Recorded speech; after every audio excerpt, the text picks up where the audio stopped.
bahwa para habib-habib yang ada di Indonesia yang ngaku cucu Nabi ini ternyata bukan keturunan Nabi. Saya yang meneliti itu, bahwa Habibku ada Habib Rizik Syihab, Habib Bahar Smith, Habib Taufik Sega, Habib Lutfi Yahya, itu semua namanya keluarga Baklawi. Keluarga siapa? Saya sudah seteliti-telitinya berdasarkan kitab-kitab nasab, kitab-kitab sejarah, hasil tes DNA, bahwa mereka dengan pasti mustahil sebagai keturunan baginda Nabi besar Muhammad sallallahu alaihi wasallam. Jadi ibu-ibu, bapak-bapak kiai, terutama pak kiai-kiai, kalau ada Habib minta uang banyak, nggak usah banyak ngomong, cukup di depan dia baca wiridan, Kiai Imad pahlawanku, Kiai Imad pahlawanku, Kiai Imad pahlawanku, langsung Habibnya kabur.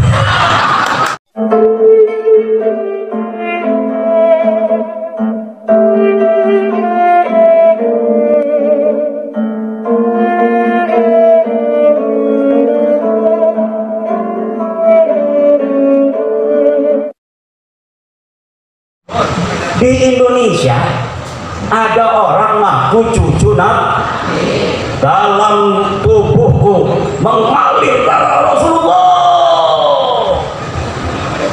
Datang ke kiai minta duit 40 juta. Baru saya dapat ini apa namanya, sebuah testimoni dari kiai di Purbalingga, bukan Purbalingga, di Banyumas. Ada kiai diparanin oleh seorang yang ngaku cucu Nabi. Yang ngaku cucu Nabi namanya Habib. Apa namanya? Habib. Nama klannya keluarga Baklawi. Keluarga apa? Habib. Dia minta uang 40 juta. Dulu katanya biasanya langsung dikasih kalau lagi punya. Kalaupun tidak punya uang, maka akan dicarikan uangnya untuk Habib, orang yang ngaku cucu Nabi, dengan harapan mendapatkan barokah dan syafaat dari baginda Nabi. Tapi kiai ini sudah dengar, ada di Banten namanya Imaduddin Usman, sudah meneliti bahwa para habib-habib yang ada di Indonesia yang ngaku cucu Nabi ini ternyata bukan keturunan Nabi. Saya yang meneliti itu, bahwa Habibku ada Habib Rizik Syihab, Habib Bahar Smith, Habib Taufik Sega, Habib Lutfi Yahya, itu semua namanya keluarga Baklawi. Keluarga siapa?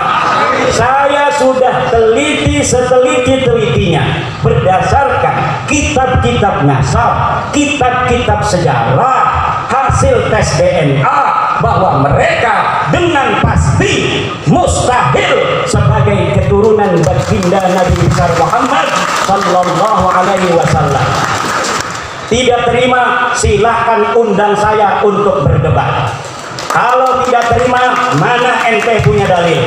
Kalau tidak terima, mana hasil tes DNA ente? Saya sudah tahu hasil tes DNA dari Habib-Habib ini, 180 orang di Yaman sudah tes DNA dan hasilnya haplogrupnya G. Sedangkan keturunan Nabi Muhammad semuanya di Arab Saudi, di Yordan, di Maroko, haplogrupnya J1.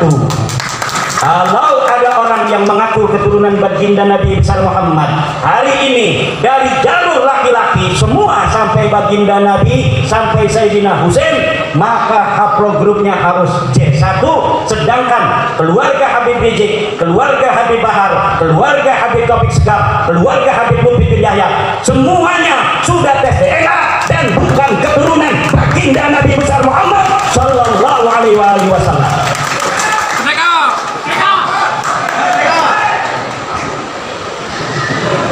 Itu ceritanya.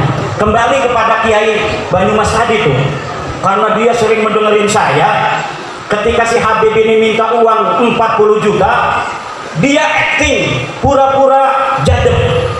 Kiai Imad pahlawanku, Kiai Imad pahlawanku, Kiai Imad pahlawanku, langsung Habibnya kabur.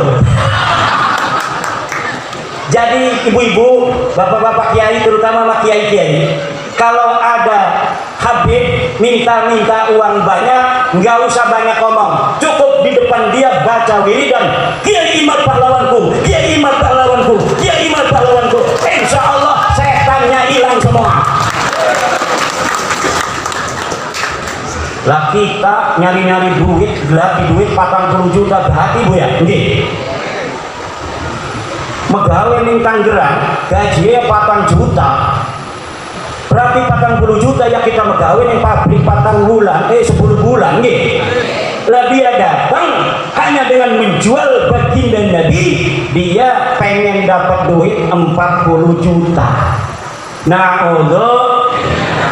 orang-orang yang menjual nama Nabi besar Muhammad sallallahu alaihi wasallam begini, kira-kira masuk surga atau masuk neraka? Yang keras, yang keras. Saya tanya sekarang, Habib itu keturunan Nabi apa bukan? Bukan. Keturunan Nabi apa bukan? Bukan. Habib Rizik turunan Nabi bukan? Bukan. Habib Bahar turunan Nabi bukan? Bukan. Habib Lutfi bin Yahya turunan Nabi apa bukan? Bukan. Habib Taufik Sekap turunan Nabi apa bukan? Orang Purbalingga sudah bersaksi bahwa mereka bukan keturunan baginda Nabi besar Muhammad.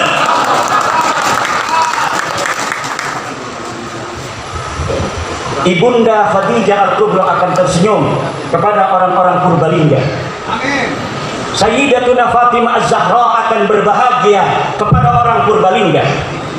Sayyidina Ali, Sayyidina Husain, Sayyidina Hasan akan tersenyum kepada orang Purbalingga, kepada masyarakat Nusantara yang sudah menyelamatkan nama baik Sayyidatuna Khadijah Al-Kubra, Sayyidatuna Fatimah Az-Zahra, Sayyidina Ali dan baginda Nabi besar Muhammad sallallahu alaihi wasallam dari orang-orang sekarang yang dia bukan turunan baginda Nabi tetapi dia mengaku-ngaku keturunan baginda Nabi. Dengan pengakuannya itu dia membuat umat Nabi besar Muhammad sallallahu alaihi wasallam diperas, membuat umat Nabi Muhammad SAW dihina-dina, membuat umat Nabi besar Muhammad SAW berpecah belah. Orang-orang semacam ini dari sisi ilmu nasab bukan turunan Nabi, dari sisi ilmu sejarah bukan turunan Nabi, dari tes DNA bukan turunan Nabi, dari akhlak baik jauh dari keturunan Nabi. Akhlak Nabi begitu luhur, senyum mengembang setiap ketemu dengan orang lain, menyayangi orang lain. Setiap ketemu orang punya uang, dikasih uangnya oleh baginda Nabi. Lagi bawa begini nih, bawa jas, apa ini namanya, jubah, diminta orang karena ada dua. Kalau turunan Nabi itu harus sama dengan Nabi. Kalau lagi bawa jubah, mobilnya buat aneh aja. Sebelum diminta, minta dulu. Sebelum dia minta uang, minta dulu apa yang dia bawa. Dia bawa udang-udang begini, pinta. Dia bawa jubah begini, pinta. Wah, berarti Imad nanti kita minta coba kasih nggak? Ya enggak. Aneh kan nggak ngomong-ngomong aneh turunan Nabi. Ente punya istri, cerai, nanti aneh kawinin, ente masuk surga. Ada Profesor Manahem Ali berriwayat, ada seorang kiai istrinya cantik jelita. Tahu istrinya satu atau dua saya nggak tahu tuh. Yang jelas dia istrinya cantik. Datang Habib, suruh dicerai istrinya. Kata si Habib, kalau engkau cerai istrimu lalu aku nikahi istrimu, maka engkau akan dapat barokah, dapat syafaat, masuk dalam surga. Na'udhu. Apakah yang model begitu betul turunan Nabi? Jawab. Apakah orang yang datang ke rumah kiai minta uang 40 juta itu turunan Nabi? Apakah ada orang yang menghina orang lain itu turunan Nabi?